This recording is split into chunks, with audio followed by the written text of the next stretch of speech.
બેટા અહીંયા આવતે જરા. હા આવી મમ્મી. શું કામ હતું મમ્મી? આમ પ્રિયંકા દેખાતી નથી હજી.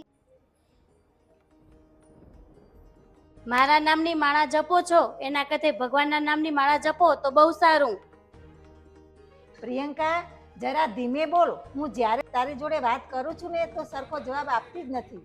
હું તો કાયમ તમને સીધો જવાબ જ આપું છું, પણ તમને ઊંધો લાગે તો એમાં હું શું કરું? ભાભી માફ કરજો, પણ મમ્મીની વાત તો બરાબર જ છે. તમે વાત વાતમાં ઉતારી પાડો છો મને અને મમ્મીને. આવું શા માટે કરો છો? સંજુ, તને મને કઈ શીખવાડવાની જરૂર નથી. મને ખબર છે તું મીઠું મીઠું બોલીને મમ્મીની કાન ભભરે છે. મને ખબર છે બધી. પ્રિયંકા બસ કર હવે. આમાં કાન ભંભેરી કરવાની વાત જ ક્યાં આવી?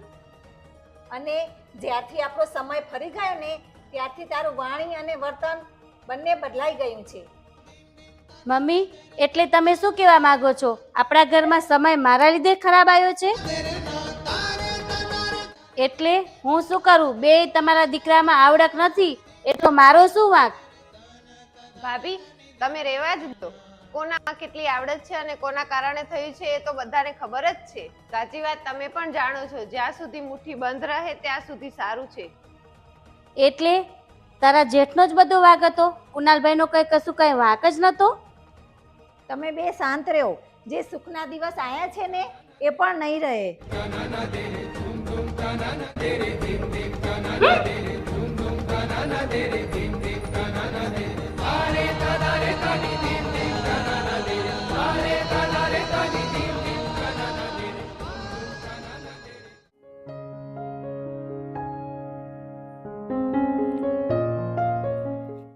મમ્મી, ઓ મમ્મી, મને મારા પિયરે જવું છે.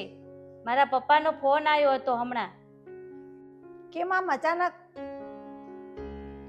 પણ આપણી પાસે આવવા જવા માટે રૂપિયાની સગવડ તો જોઈએ ને. મમ્મી, મને ખબર જ હતી કે તમે આવું કંઈક ગતકડું કાઢશો જ, પણ તમે ચિંતા ના કરો, મારી પાસે રૂપિયાની સગવડ છે.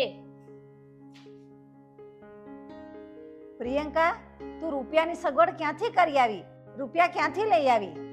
મારે તમને કઈ ચોખડ કરવાની જરૂર નથી અને તમે મારે હિસાબ લેવાનું માંડી વાળો તો બહુ સારું. ભાભી આપણા ઘરમાં રૂપિયાની તાણ ચાલે છે. એક એક રૂપિયો સમજી વિચારીને વાપરીએ તો બહુ સારું. તો ખોટા ખર્ચા ના કરી તો બહુ સારું. તું છાની માની બેસ. એક સાસુ છે તો બરાબર છે. તું સાસુ બનવાની કોશિશ ના કર, સમજીને?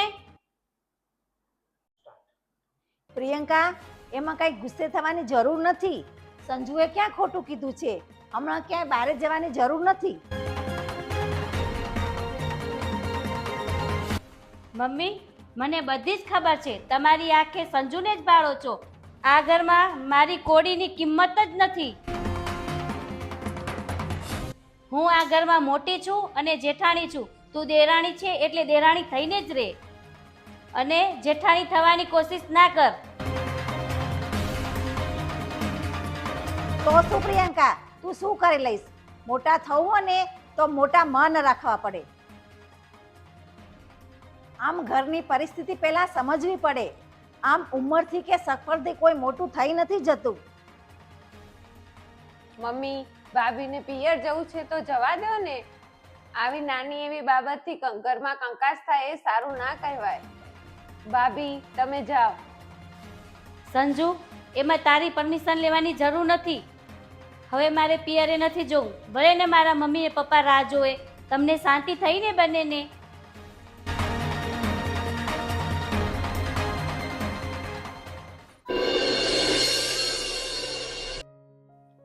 મમ્મી થોડીક વાર પહેલા મકાન માલિકનો ફોન આવ્યો હતો. 3 મહિનાથી આપણે મકાનનું ભાડું નથી ચૂકવ્યું. તો આપણે હવે શું કરીશું? હે, હસુભાઈનો ફોન આવ્યો તો? શું કીધું એને? મમ્મી એમણે કીધું કે 3 મહિનાનું ભાડું બાકી છે અને હવે આ 4થો મહિનો. 4 મહિનાનું ભાડું જોડે આપી દેજો, નહીતર મકાન ખાલી કરી દેજો. જોયું દીકરી, આ એ જ હસુભાઈ છે. તારા સસરાએ એમને વગર વ્યાજે ધંધો કરવા પૈસા આપ્યા હતા આ એ જ માણસ છે જેને ભાડા માટે ફોન કર્યો. મને તો નવાઈ જ લાગે છે.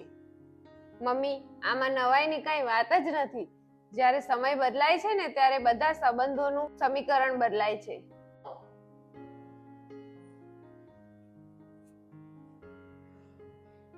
કયા સંબંધોની વાત કરો છો? કયા સમીકરણ બદલી ગયા છો? તમે બંને તો મારી તો વાત નથી કરતા ને? પ્રિયંકા, તું શું ઉડતો પણ તારા હાથમાં લે છે? અમે છે ને પેલા મકાન માલિક હસુભાઈનો ફોન આવ્યો હતો ને એમની વાત કરતા હતા. એમ શું કહેતા હતા આપણા મકાન માલિક? 1 મહિનાનું ભાડું માફ કરી દેવાનું, ઘર મકાન ખાલી કરવાનું. ભાભી, આપણે મકાનનું ભાડું નથી ભર્યું એટલે 3 મહિનાના ભાડાની ઉઘરાણી કરતા હતા. મમ્મી, તમે હા પાડો તો મારા પપ્પાને વાત કરો, આપણા ભાડાની સગવડ થઈ જશે. સંજુ, તને શું તારા પપ્પાનો રૂપિયાનો પાવર હોય તો તારી પાસે જ રાખજે. શું આપણા ઘરની નાક કપાવવા માંગે છે? આમાં નાક કપાવાની વાત ક્યાંથી આવી ભાભી?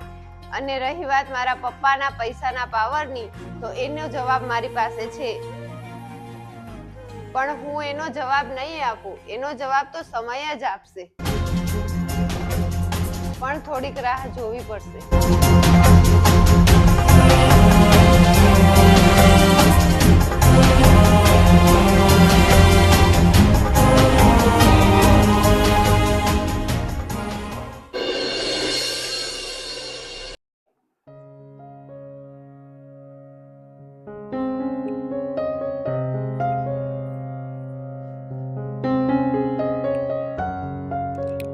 મમ્મી, રાધે કૃષ્ણ. રાધે કૃષ્ણ બેટા. આજે વેલા તૈયાર થઈ ગયા, ક્યાં બારે જવાનું છે કે શું? બારે તો જવાનું છે બેટા, પણ હવે ઉંમર થઈ ગઈ ને, પગ પણ સાથ નથી દેતા. મમ્મી, આટલા દિવસ તો બારે ફર્યા, હજી શું બાકી છે? હવે તો શોખ મૂકો કંઈક. હા હો, આ તું નહીં કે તો બીજું કોણ કહેશે? જે બોલવું હોય એ બોલ. સંજુ, તારે કુણાલ જોડે વાત થઈ કે નહીં? પૈસા ક્યારે મોકલવાનો છે? મમ્મી, એમને ગઈકાલે જ ફોન આવ્યો તો, 2 દિવસમાં પૈસા ટ્રાન્સફર કરી દેશે. એમને પણ ત્યાં પ્રોબ્લેમ જ છે. પ્રિયંકા, હિતેશના શું સમાચાર છે? એનો પગાર થયો કે નહીં? હા, પગાર તો થઈ ગયો છે અને મારા ખાતામાં પણ પૈસા પડી ગયા છે. મમ્મી, આ ફેરે હું એક પણ રૂપિયો આપીશ નહીં. આ ફેરે મારા માટે મને શોપિંગ કરવાની છે ને કુનાલભાઈને કહો કે એનો પગાર આપે તે પૈસા આપી દે. જે કરિયાણું લેવું હોય તો લો, મારી ઉપર આશા રાખતા નહીં. પ્રિયંકા, તું જરીક તો વિચાર કર. 2 ભાઈના પગારમાંથી એક ભાઈના પગારનું કરિયાણું લાવવાનું અને એક ભાઈના પગારમાંથી લેણું ચૂકવવાનું. તું આમ કરીશ તો કેમ ચાલશે? એ બધું હું ના જાણું. મમ્મી, તમે જાણો અને તમારી લાડકી જાણે. આ ઘરમાં વળી મારી શું કિંમત છે? મમ્મી, હવે ચિંતા ના કરો, બધું થઈ જશે. અને ભાભી, તમે મમ્મી તમારા પાસે પૈસા નહીં માંગે. ડોન્ટ વરી, હવે જઈને શોપિંગ કરી આવો.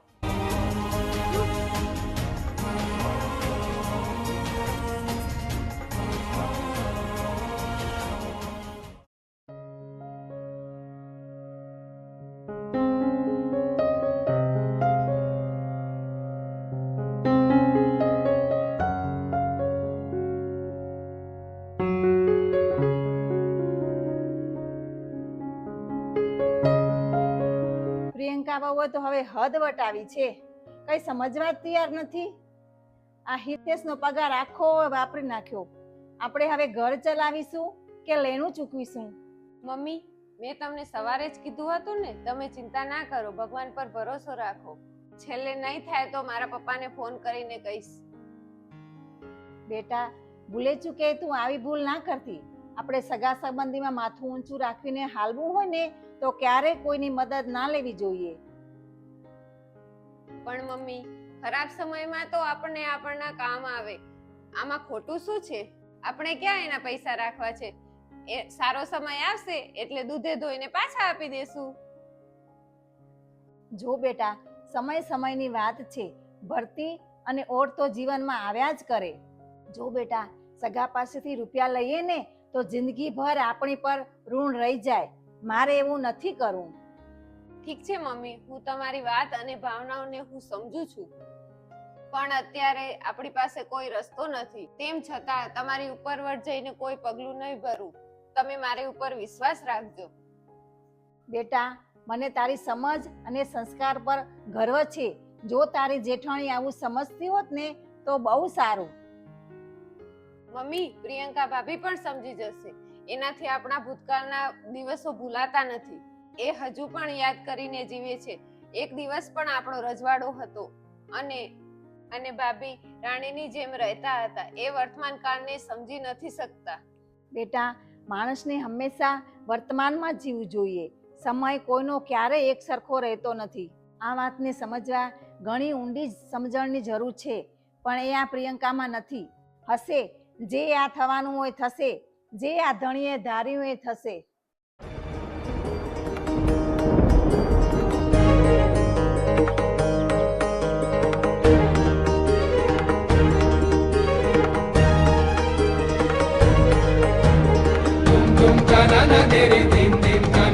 હસ, થાકી ગઈ.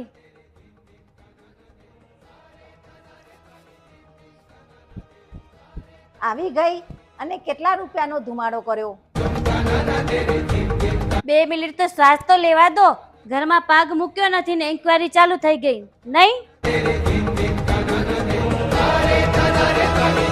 હા તો પૂછું જ ને, તને ઘરની સાથે કોઈ લેવા દેવા છે કે નહીં?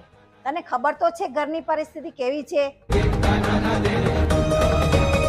ઘરની પરિસ્થિતિની ઉપાધિ તમે કરો, પણ મારે નથી કરવી. આ વળી શું, જ્યારે ત્યારે મૈણા ટોળા માર્યા કરો છો? મારે શોખ ના હોય? ભાભી, મમ્મીની વાતનો એ મતલબ નહોતો. તમે વાતને સીધી રીતે સમજો. આપણે અત્યારે કેવી પરિસ્થિતિમાં જીવી રહ્યા છીએ એ તો તમે જાણો છો ને. તું તારી ડાપણ તારી પાસે જ રાખ. તને મને સમજાવવાની જરૂર નથી. અને તું તારા કામથી કામ રાખ. તું નાની છે તો તું નાની જ રહે. તને મોટું થવાની જરૂર નથી. પ્રિયંકા, તું તારી લવારી બંધ કર. હું કાંઈ બોલતી નથી એટલે તું મારી માથે માછલા ધોવે છે. આજે તને સાચી સમજ આપવી જ પડશે. એના વગર તને કાંઈ ભાન નહીં પડે. મમ્મી, રેવા દો તમે. કાંઈ બોલશો નહીં. તમને મારા સમ છું. ના સંજુ, તું મને સમ ના આપીશ ને. હા પ્રિયંકા, તું 6 મહિના પહેલા બીમાર પડી હતી ને, અને તને દાખલ કરી હતી, યાદ છે ને તને? હા, અત્યારે એનું શું છે? એ વાતનો તો 6 મહિના પૂરા થઈ ગયા. ચૂપચાપ મારી વાત સાંભળ. આમ વચ્ચે વચ્ચે ડફણા ના મારીશ. આપણી પાસે દવાખાનાનું બિલ ભરવા રૂપિયા નહોતા ને, ત્યારે આજ તારી દેરાણીએ એમના દાગીના વેચીને આપણે દવાખાનાનું બિલ ભર્યું હતું. મમ્મી, મૂકો ને એ વાતને. મેં કાંઈ નવાઈ નથી કરી. પ્રિયંકા, જો આ સંજુએ ધાર્યું હોત ને તો એ અને કુણાલ એ ક્યારેય આપણાથી જુદા થઈ ગયા હોત, અને એ એના પપ્પાના ધંધામાં સામેલ થઈ ગયા હોત, અને એ અત્યારે જાહો જલાલી ભોગવતા હોત. કુણાલ તો ક્યારનો તૈયાર થઈ ગયો હતો, પણ આ સંજુએ ખાનદાની બતાવી અને એને એના પપ્પાને ના પાડી દીધી. તને કાંઈ સમજાય છે કે હજી સમજાવું? મમ્મી, બસ કરો હવે. ભાભીને કાંઈ ના કહેશો. ના, આજે મને બોલવા દે. એના આંખ પર જે ભૂતકાળના પાટા બાંધ્યા છે ને, તે મને ખોલવા છે. મારે એને વર્તમાનમાં જીવતા શીખવાડવું છે. જો આને કહેવાય સંસ્કારની શ્રીમતાઈ. તું તારી દેરાણી પાસેથી કાંઈ શીખ.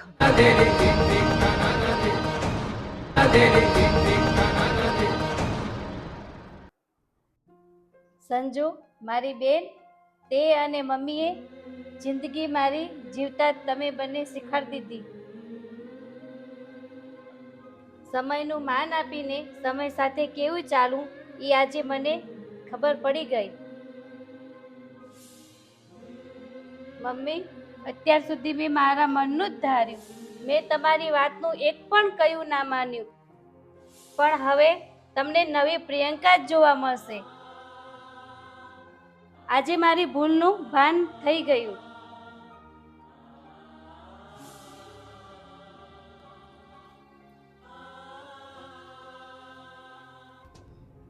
પ્રિયંકા, આ તારી માયા જ અપરંપાર છે.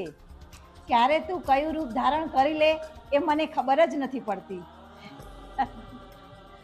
અને હવે તું આજ કાયમ તારું રૂપ રાખજે.